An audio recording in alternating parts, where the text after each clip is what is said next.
Depuis le Cameroun, qui est d'ailleurs mon pays, c'est connu chez les chauffeurs camionneurs, comme quoi ils font longtemps dehors et sans voir leur famille. Et du coup, j'ai fait une vidéo, dans ma vidéo précédente que je viens de faire, j'ai parlé un peu de combien est-ce qu'un chauffeur camionneur se faisait payer par semaine, par mois, ou alors par an. Donc si vous n'avez pas encore vu la vidéo là, allez-y, regardez combien ça paye d'être chauffeur camionneur, surtout ici aux États-Unis, parce que je ne connais pas les salaires du côté du Cameroun, du côté de l'Afrique. Donc du coup, si vous êtes intéressé de savoir combien ça coûte, les chauffeurs ça paye, combien ça paye d'être chauffeur camionneur aux États-Unis, allez voir cette vidéo. Mais dans celle-ci, on va parler de combien de temps est-ce que un chauffeur camionneur met dehors. Combien de temps, moi, ces jeunes petits voyageurs, je reste dehors sur la route en tant que chauffeur camionneur, ok? Donc du coup, pour ceux-là qui ne me connaissent pas, qui c'est la première fois de me découvrir sur les réseaux sociaux, je suis Sergio, le petit voyageur, comme vous voyez sur ma chaîne YouTube, Facebook, Instagram. C'est le petit voyageur, c'est petit voyageur. Donc cherchez-moi sur toutes les plateformes, vous allez me retrouver. Donc du coup, merci de vous connecter, merci de vous abonner, merci de liker les vidéos et merci toujours de me poser la question. Parce que en fait, cette question vient d'un abonné qui me dit, Sergio, si tu fais tel nombre d'argent, combien de temps est-ce que tu fais dehors pour faire autant d'argent ou alors pour faire cet argent-là en tant que chauffeur camionneur? Et du coup, j'ai répondu à la question combien ça faisait d'être chauffeur camionneur. Et aujourd'hui, on parle de combien de temps je mets dehors et pourquoi. Donc, tout dépend encore. Je vais commencer déjà par dire que tout dépend de toute personne. Ok, c'est une décision individuelle et ça dépend de si tu veux faire autant d'argent. Donc, il y a 3 facteurs. Déjà, en fonction des départements, il y a d'autres personnes qui sont soucieux ou alors qui sont plus famille ou ils ne peuvent pas être loin de leur famille pendant longtemps parce qu'il n'y a personne pour leur dame, pour leur femme, épouse, fiancée, pour leur partenaire, même les femmes, pour leur partenaire de prendre soin de leur famille. Donc, ils sont obligés d'être disponibles au moins chaque week-end, ok? D'autres chauffeurs camionneurs qui sont à la maison chaque soir, ça existe. D'autres qui sont loin chaque 2 semaines. D'autres qui font un mois dehors, c'est-à-dire 30 jours. Et d'autres qui font 90 jours, c'est-à-dire 3 mois dehors. Donc, ça dépend d'abord de tout un chacun. Ça dépend de ta compagnie. Parce qu'il y a des compagnies qui prennent seulement longue distance. Donc, qui te font voyager longue distance avant de revenir à ta base, dans ta ville ou dans ton pays de base. Et d'autres qui sont vraiment flexibles en fonction de l'autre ou alors en fonction des cargaisons ou des contrats. Tu livres, tu reviens, tu te reposes ou tu fais une livraison de 5 jours, tu te reposes 2 jours, 3 jours. Alors, qu'est-ce que je fais et pourquoi? Moi, particulièrement, ces jours, je fais en moyenne 1 mois, c'est-à-dire 4 semaines. Au départ, je faisais 1 mois et demi, souvent 3 semaines. Mais maintenant, je fais en moyenne 1 mois et demi constamment. Et pourquoi? Parce que non seulement je suis chauffeur camionneur, je forme et c'est là le secret en fait des chauffeurs camionneurs ici aux États-Unis. 3 facteurs. D'abord, l'expérience, ok? Pour être vraiment, pour que ça donne, comme on dit au pays, pour être successful, pour être, comment on dit encore en français? Aidez-moi avec le mot. Comment on dit successful? Pour réussir financièrement et être stable avec ta famille et tout, c'est gagnant-gagnant, ok? Pouvoir avoir cette expérience. Donc, premièrement, c'est d'abord l'expérience. Et l'expérience, ça va avec le fait d'être safe, donc la sécurité routière, connaître les coins où ça donne, quoi éviter sur la route, les accidents, quoi porter, quoi ne pas porter, où aller, où ne pas aller, les secteurs dangereux. Donc c'est très important l'expérience. Donc connaître l'expérience, avoir cette expérience sur la route, ça prend le temps. 3 mois, 6 mois, 1 an pour ceux-là qui apprennent vite. D'abord l'expérience. Deuxièmement, le sacrifice. Ok? Pouvoir donner plus pour recevoir plus. Être chauffeur camionneur, c'est une chose. Maintenant, si tu n'es pas disponible à aller au-delà de chauffeur camionneur, c'est-à-dire former, conseiller ou former, quand je dis former, c'est être entraîneur, coach, ok? Former d'autres personnes. Là, tu es obligé de te former pour pouvoir former d'autres personnes. C'est quand même enseigner.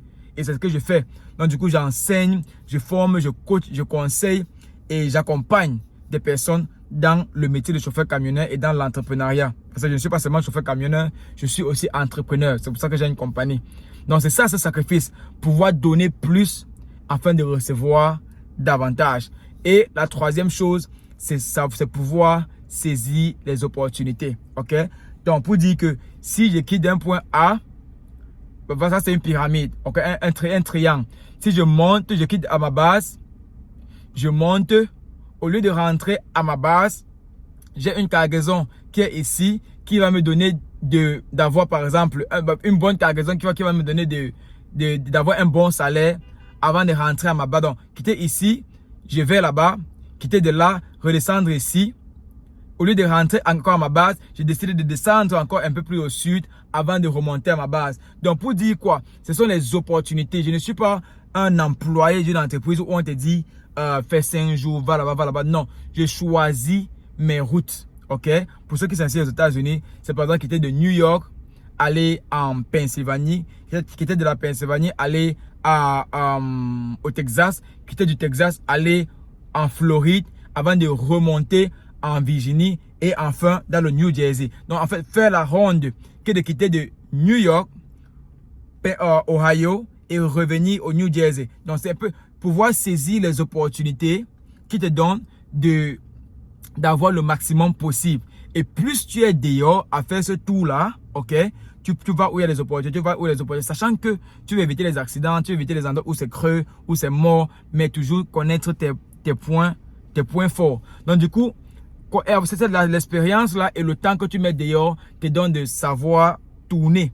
Et quand maintenant je décide que ok, j'ai assez fait, j'ai vraiment fait le maximum possible et la famille commence à me manquer, je commence à leur manquer. Maintenant je reviens à la maison. Voilà où je fais en moyenne 1 mois quand je ne forme pas, 3 semaines, 1 mois quand je ne forme pas, ou alors 1 mois et demi parce que la formation dure exactement 1 mois et demi.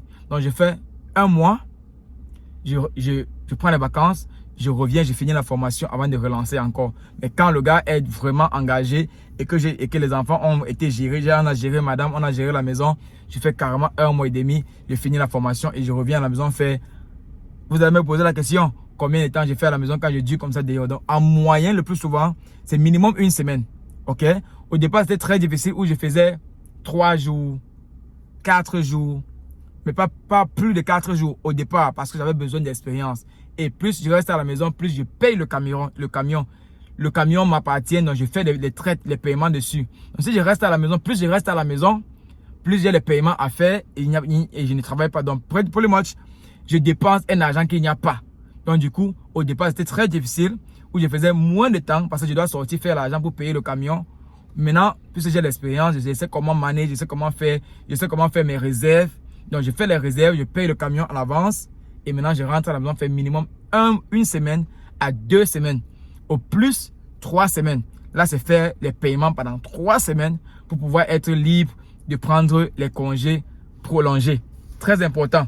Donc, voilà un peu comment ça demande. Voilà ce qui demande d'être successful, d'être...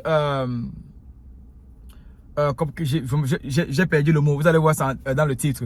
Donc du coup, voilà le secret de la réussite d'un bon chauffeur camionneur. Voilà le titre pour vous. La réussite, le secret de la réussite des chauffeurs camionneurs aux États-Unis, c'est l'expérience, le sacrifice, ok, donner plus pour avoir plus, c'est-à-dire la formation et saisir les opportunités. Et l'opportunité, c'est aller où il y a les contrats, où il y a le boulot, où il y a de l'argent. Et quand tu saisis les opportunités, maintenant tu rentres à la maison pour faire en moyenne 1 mois dehors, 1 mois maximum à la maison avant de reprendre encore le service. Donc du coup, j'espère que je n'étais pas trop évasif. Pour ceux-là qui m'ont dit, Sergio, sois focus, sois direct. Et Et d'autres personnes qui me disent, en même temps, quand les vidéos sont courtes, ils veulent plus, ne t'arrête pas de parler. Donc, je suis un peu confus souvent de quoi vous dire, quoi ne pas vous dire. Il y a tellement à dire sur ce sujet. J'espère que vous avez quand même compris le nécessaire, que ça puisse vous aider, que ça puisse vous guider dans vos prises de décision, ce que vous voulez faire, où vous voulez travailler, les zones, comment vous préparer pour faire autant d'argent. Il y a énormément d'argent dans le trucking, dans le métier de chauffeur-camionneur. C'est une réalité. Et ne vous dites pas que les chauffeurs-camionneurs ont beaucoup d'argent. Les chauffeurs-camionneurs se font beaucoup d'argent, oui, mais ils dépensent aussi beaucoup. Pour ceux qui ont des véhicules, des voitures simples, vous savez ce que c'est que de maintenir, entretenir une voiture. Et là, on parle d'un véhicule de service. Donc, c'est la maintenance, le carburant, c'est tout ce qu'il y a autour. C'est le business, ok? Donc, comme on gagne, c'est comme ça qu'on dépense. Et parce que nous ne sommes pas à la maison à vivre chaque jour, on met longtemps dehors. Donc, dès qu'on a payé les factures, on s'est occupé de ce qu'on doit s'occuper. Le reste, c'est épargne, investissement et tourner l'argent. C'est ça le business. Donc, oui, on se fait de l'argent, mais l'argent, comme ça entre, ça sort ou alors on tourne. C'est ça le secret du succès des chauffeurs camionneurs, surtout aux États-Unis. Faites-moi savoir comment ça se passe dans votre pays, du côté de l'Afrique ou alors du côté de l'Europe ou du côté de l'Amérique ailleurs qu'ici, c'est-à-dire au Canada. Merci d'avoir écouté. Abonnez-vous, posez-moi des questions, revenez vers moi et travaillons ensemble. Pourquoi pas? Sergio, le petit voyageur pour vous. Big up. À très bientôt. Restons bénis.